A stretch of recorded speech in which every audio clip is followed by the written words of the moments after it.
Hi everyone. Firstly, I just want to apologise for not being able to run this as a live session as I originally intended, but had some computer and some IT issues, but they're sorted. So I'll still go ahead and do the recording. And of course, you can always ask questions if you've still got things that you need to seek clarification about in relation to the essay. They can be posted to the discussion board in LMS, and I'll be monitoring that in the lead up to the due date. So what I thought I'd do in this recording is just go through the essay topic and break it down a little bit for you. I'll go through some of the questions that have already been asked about the essay and just clarify some of the expectations around those questions, and I'll talk about what the expectations are in terms of things like writing format, referencing, etc. And as I say, if you've still got questions after watching this, please post those to the general discussion board in LMS. You'll see that there is a discussion that's already been started around the essay. Firstly, just check that your question hasn't already been asked and answered, and if it's not there, then please feel free to post that, and I'll get around to answering those. I'm trying to keep an eye on that almost daily at this point, so you should hopefully get a reply within about 24 hours. Okay, so this essay is an individual piece. It's a 1,800 word essay plus or minus the 10%, and it's worth 40% of your overall mark for the subject, and it's due on Monday the 3rd of September by 5 p.m, and it'll be submitted via the LMS. So your task is to produce a discussion-based essay. And the topic that we've set for this year is around looking at and examining social determinants of an RA4 classified community, and using a public health approach to discuss the implications of remoteness for this community. So making some links between the determinants of health for this community and what impact they are having on the health, both positively and negatively, for that particular community.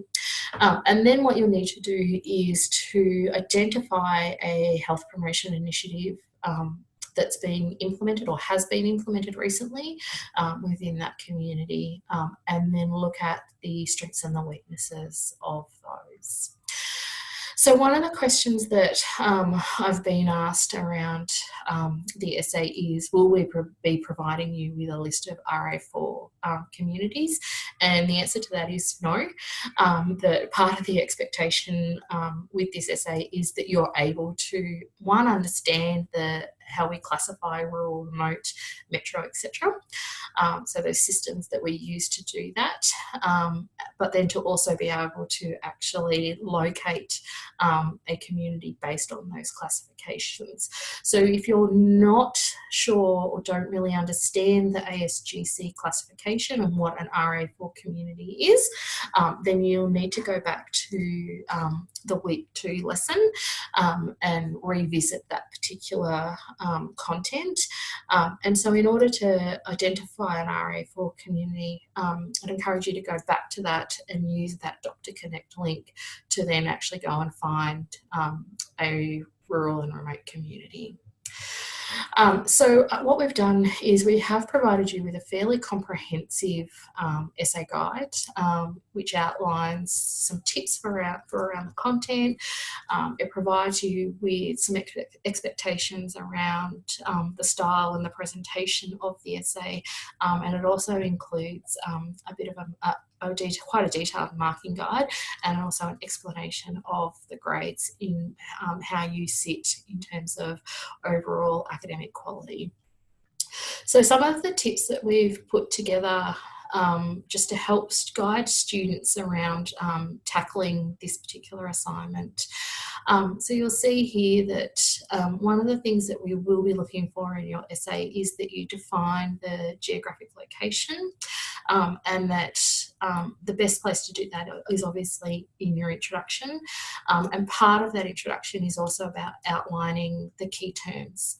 And I've seen a really unusual thing happening this year where students are having a separate section in their assignments where, a bit like a bibliography or a dictionary outlining those key terms.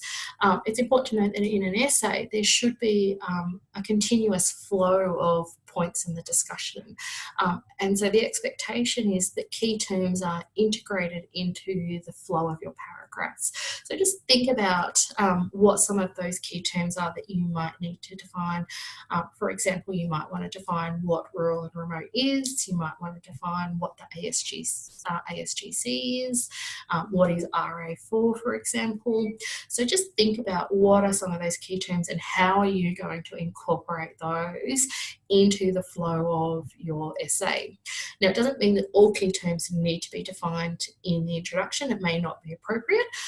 It could be that there are some key terms you do define in the intro. Some are perhaps better integrated into the body of your assignment. One of the things that you will need to do is really make the purpose of your essay quite clear up front, that given the tight word constraint, so 1800 words is really not a lot of words. We don't expect that you'll be able to cover everything about a particular community, and so you need to be quite clear and upfront about what is the scope of your assignment. And at the end of the day, that's ultimately your decision. As long as you make it clear, we're okay with that. It's when you're not clear and that it potentially leaves you open for us to question, well, why haven't you considered this? And it may be that was not within the scope of your assignment, but you haven't actually made that clear to us. One of the things you'll note that this assignment really has a focus on social determinants. So we're looking at those underlying causes of health and ill health. Okay, so if you think about it as an iceberg, we have state of health at the top, and then as we move down the iceberg, we see things like biological and lifestyle determinants. So some of those, behaviours that people adopt that have implications for their health. What we're really interested in this subject is around those key social determinants of health. And so we're not just talking about things like a lack of access to health services. What we're looking at are things like, income, employment, unemployment, education. One of the questions that was posted to the essay discussion board was around, do we just have to focus on social determinants, or can we look at things like environmental determinants? And the answer is yes, you can look at those other key determinants. So you can look at social determinants, cultural, political, environmental, economic determinants. Because we know that some of those have will have a flow-on effect to social determinants. So, for example, if you think about in rural and remote areas, environmental determinants play a huge part in terms of people's employment, education opportunities, not just around access to health services. So have a think about some of those other key determinants of health that you could be incorporating into your essay. Again, remembering you're not going to be able to cover all of those. So just be clear in your introduction around, which of those determinants you are looking at. Whatever determinants you're looking at, then you need to use evidence, good quality evidence, to support that discussion. So you can't just say, for example, that in Alice Springs, unemployment is an issue. You need to provide us with some evidence.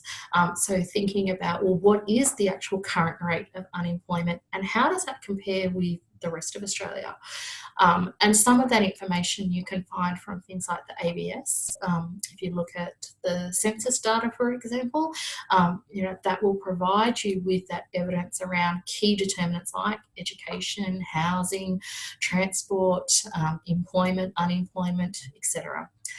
The other place that you can find some of that information is through local government. So local governments will often have community profiles, so you can access some of that information, some evidence and statistics there to support the points that you're making. You could look at local health services to see if they've got publications or reports that have some of that key information also. And the other place to have a look at are the primary health networks as well. So these communities, if you can't find specific data or evidence for the community, think about the region that that community sits within. And so throughout Australia, we have these primary health networks, and part of their role is to collect and analyse that key population data. So you might be able to, find out which primary health network the community that you're looking at sits in, and then go and have a look at that primary health network to see what population data they've got there that you might be able to use to support your essay. One of the other things that we want you to look at or to discuss are the implications for remoteness.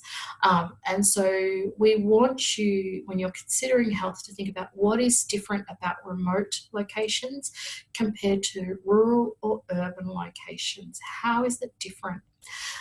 And so you might want to do some comparisons with your community to other rural and urban locations to highlight what those differences are. Remembering that we also want to be thinking about not just what are the negative implications on health in remote areas, but what are the benefits to people's health in terms of being in remote communities. So we're really looking at that balance between the negative aspects as well as the benefits of that. And that's evident if you have a look at the marking guide. You can see clearly in the marking guide we're looking for a balanced argument there. You might want to consider, you can see here we've got some consider the characteristics of remote communities. So that's looking at services, looking at social aspects, looking at the economy of that particular population. And as I said, local government will often have this information available, and that ABS is also a good place to search. And you can search by postcode through the census. Also think about the social, cultural, physical, political and economic circumstances particular to your remote community. And that's where looking at local health services, looking at reports or their websites can be really useful. Looking at local government will provide some of that information as well. And then when you've collected that evidence around the determinants, think about what are the health issues that are present. So look at local hospital data if that's accessible. If there isn't a health service located or a hospital located directly in that community, have a look at nearby communities and look at the health services and the hospitals that might be available there. And have a look. Also, don't be afraid to use Google Scholar to search for this community as well, and have a look at what's being published about this community in terms of health issues. The other question, so the last part of this assignment is around the health promotion initiative. And we're often asked, does it have to be a real program, or can we make some recommendations about health promotion initiatives that could be implemented? And the answer is we want you to look at an actual health promotion initiative. So something that is currently being implemented or something that has been implemented within around the last 5 years. Okay, and so part of what you'll need to do with that last component of the essay is to describe what the program or the initiative is, to link it to the discussion above around determinants. So we want to see that there is a link between the determinants, the health implications, and then the health promotion initiative. So there needs to be an internal logic with your essay. So for example, if you're looking at, it might be the social determinants and environmental determinants, and then you talk about, cardiovascular disease, for example, within that community and how that's the implications that that's having on that community. Your health promotion initiative then needs to follow on from that. You then wouldn't want to look at a health promotion initiative that was about cancer, for example. So you want to make sure that you've got that internal logic running throughout your essay, that the discussion on the determinants and the health implications is linked to the health promotion initiative, that initiative is addressing that health issue or some of the determinants that you've actually identified. The other part of this is to also look at the strengths and the weaknesses of this program. And so part of that is thinking about, for example, are there strengths in terms of the determinants that are being addressed? Or is it a limitation of the program that, in fact, for example, one of the limitations might be that the program is focused solely on using health education and behaviour change approaches and is failing to address those underlying socio-cultural, political and economic and environmental determinants.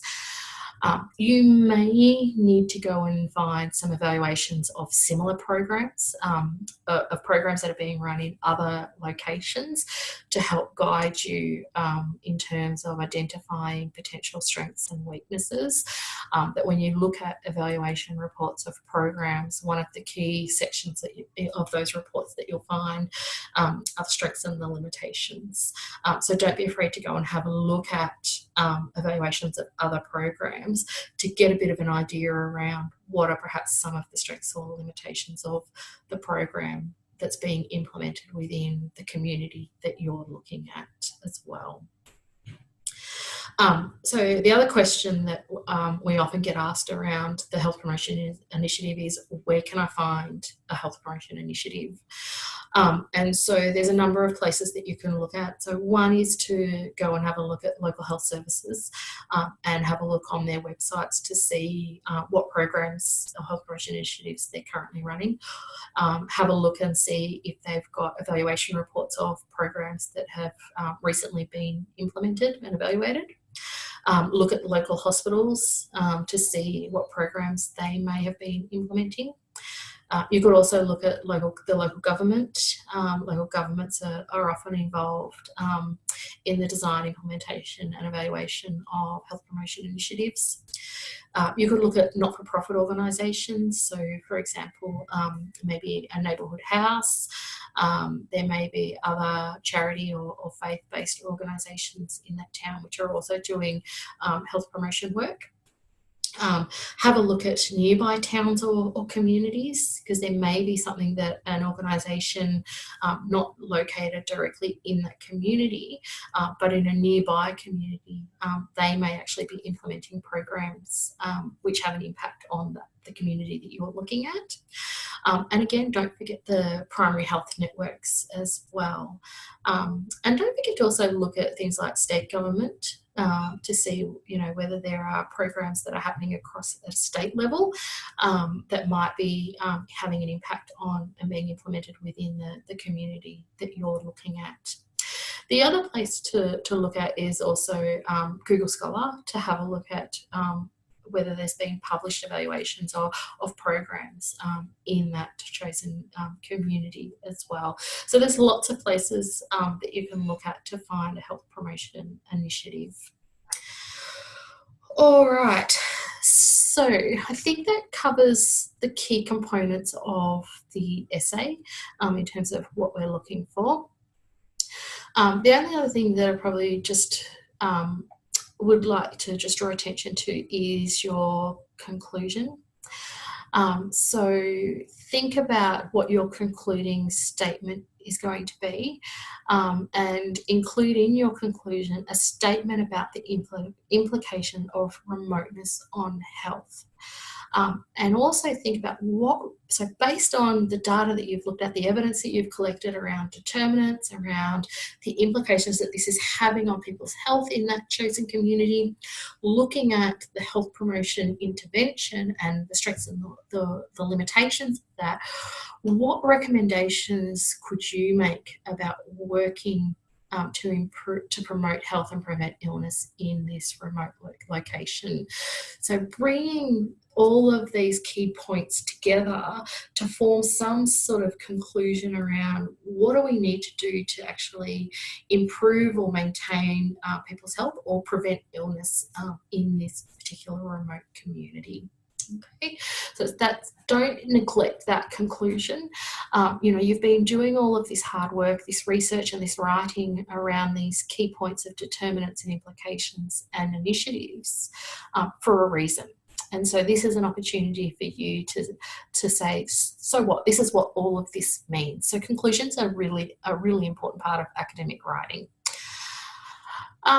There are in this essay guide, there's details around the assignment submission requirements. So, just these are the little things that make a difference, because there's marks allocated to written expression and formatting and presentation. So making sure you've got page numbers, making sure that you've got a footer with your name, student number, your course and your year level.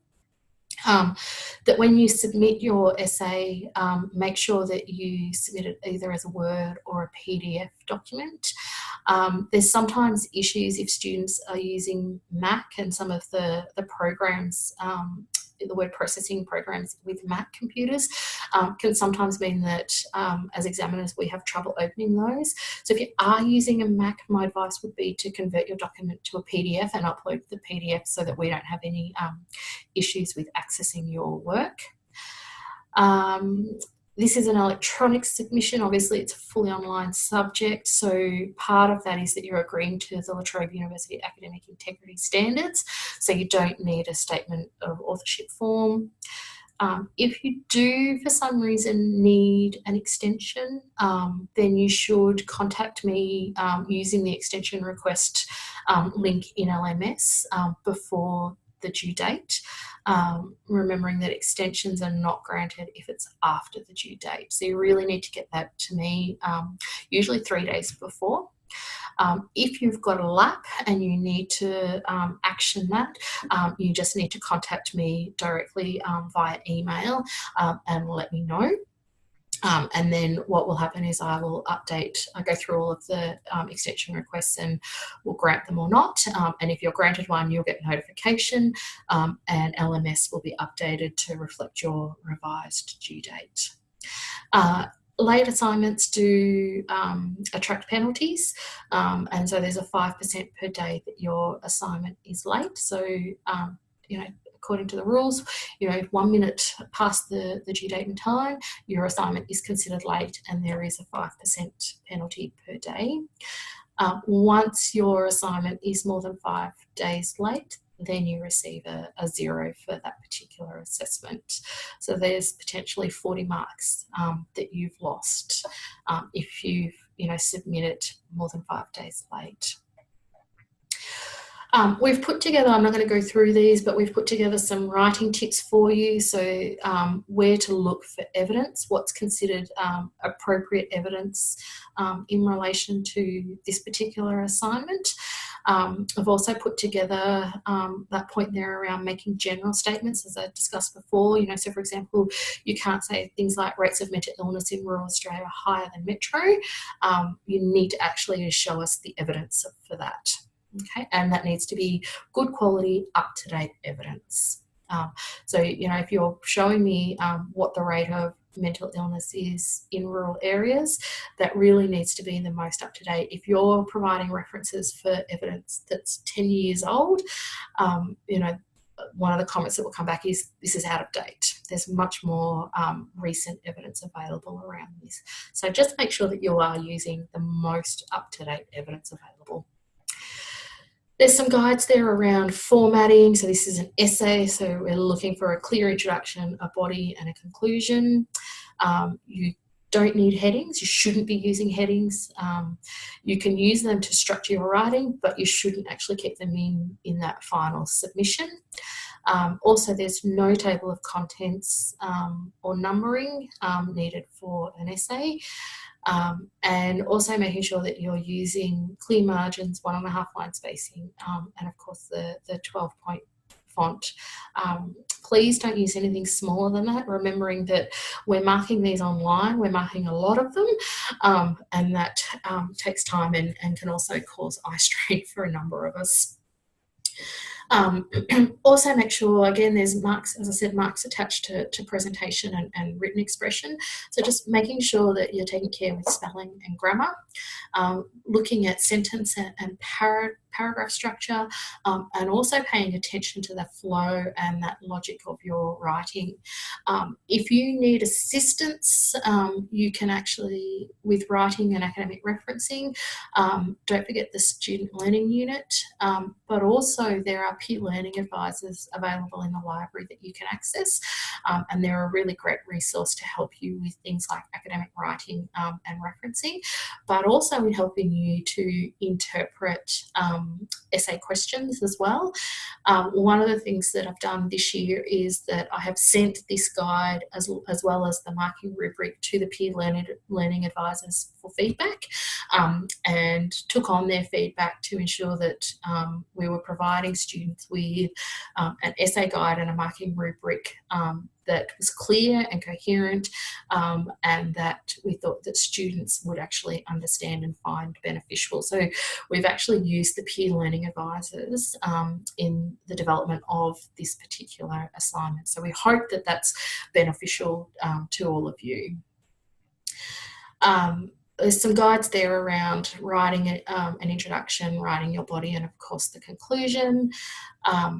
One of the other questions that we often get asked with assignments is, what's the minimum number of references? And my response is, how long's a piece of string? You need as many references as required. In saying that, what we often see in this subject with an essay like this is that an ASA will have at least 15 to 20 sources, probably more.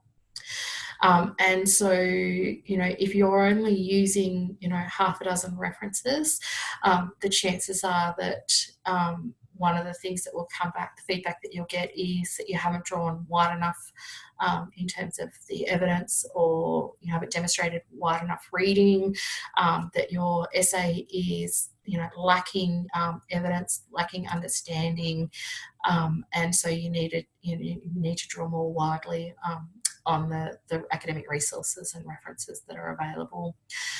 And of course that, 15 to 20 as a minimum will mean that, a student has read a lot more than that in order to filter out what was, nice to know versus need to know, and in order to be able to pull together that evidence. So, they may have read 30 or 40 resources before they've narrowed it down to that 15 or 20.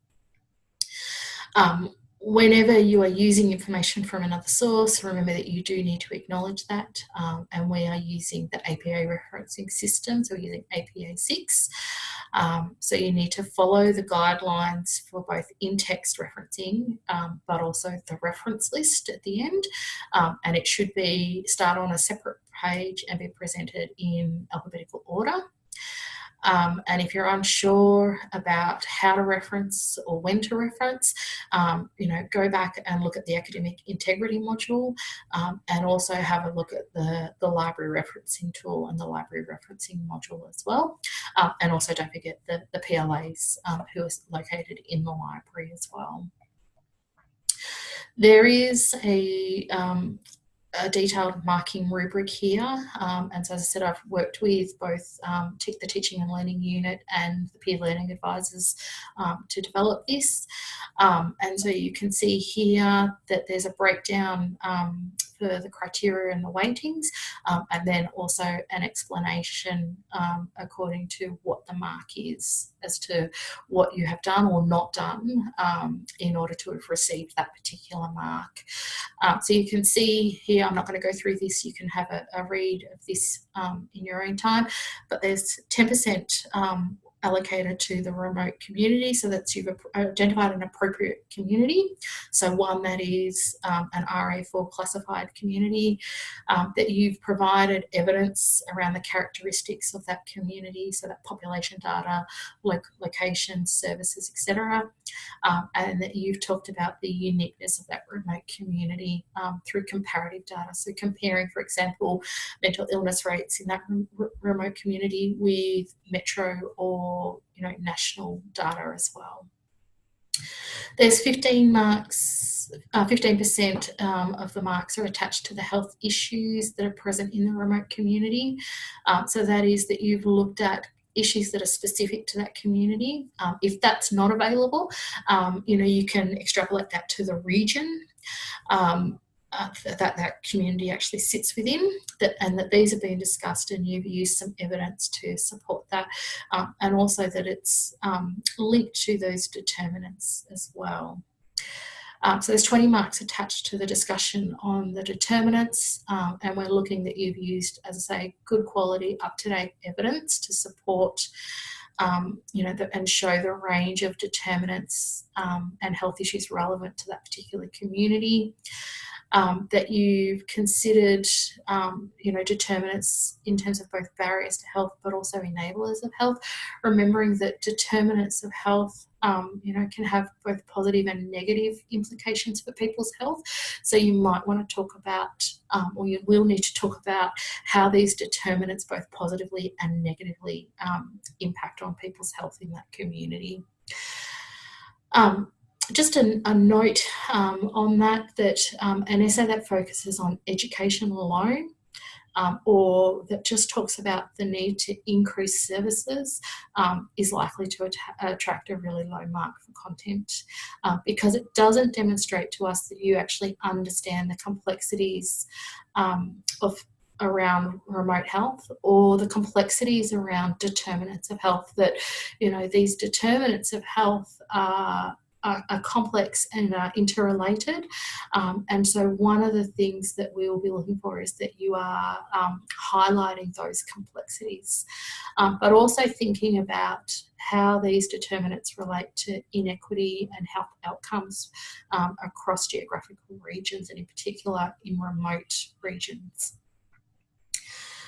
So if you are focusing just on education, or your assignment is just about the need for, that there's just poor access to services, and so therefore what we need is to increase services, then you're not likely to do very well in this essay.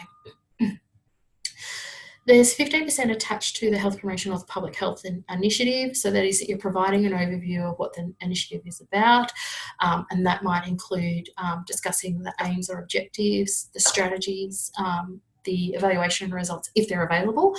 For some programs, if they're currently being implemented, there may not be evaluation results available.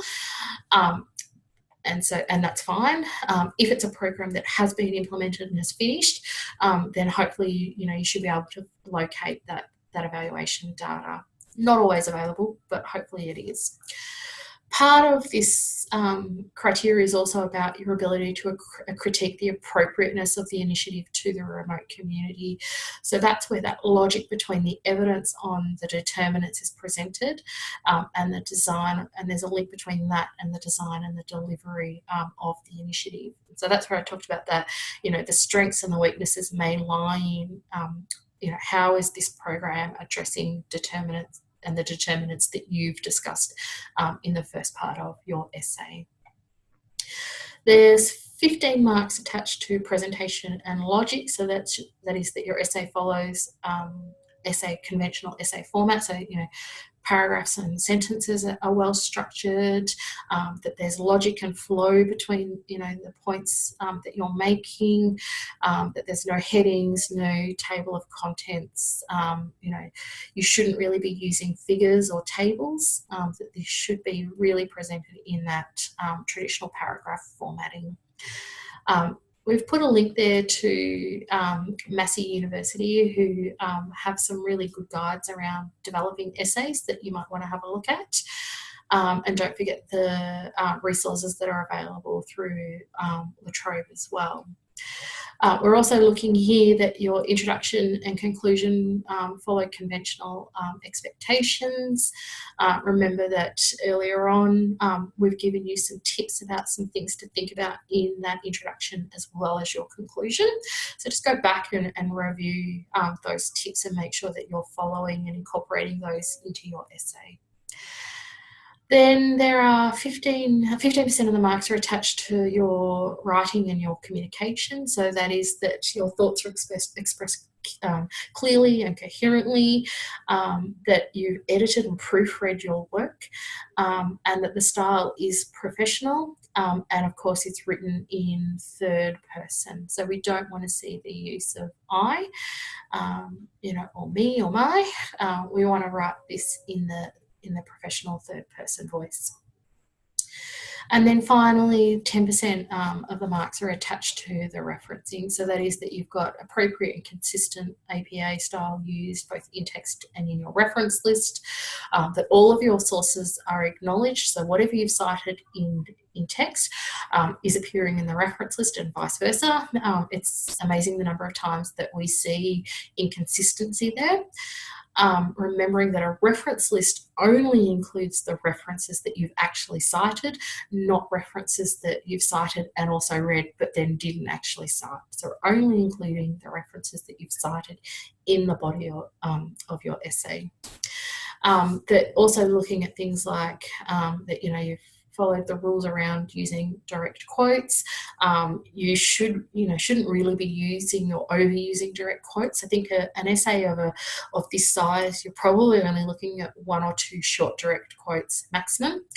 That short direct quotes are generally not included in your word count because they're somebody else's words, they're not yours. So where possible, you should be paraphrasing and then providing the references to support that idea. And also looking at that, that there's that integration of points and that you've acknowledged those sources appropriately as well.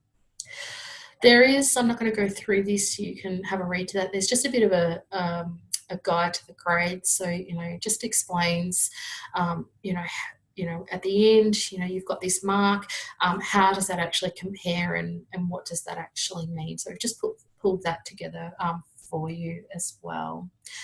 There's some expectations of presentation, and there's some links there to support you in that.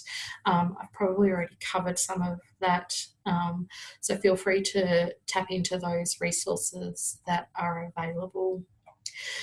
So I hope that you find this useful and that you're able to take these points away and include this in your assignment. Don't forget that if you're still confused or there's something that you're not quite sure about, or you want to run ideas past somebody, there's a couple of ways that you can do that.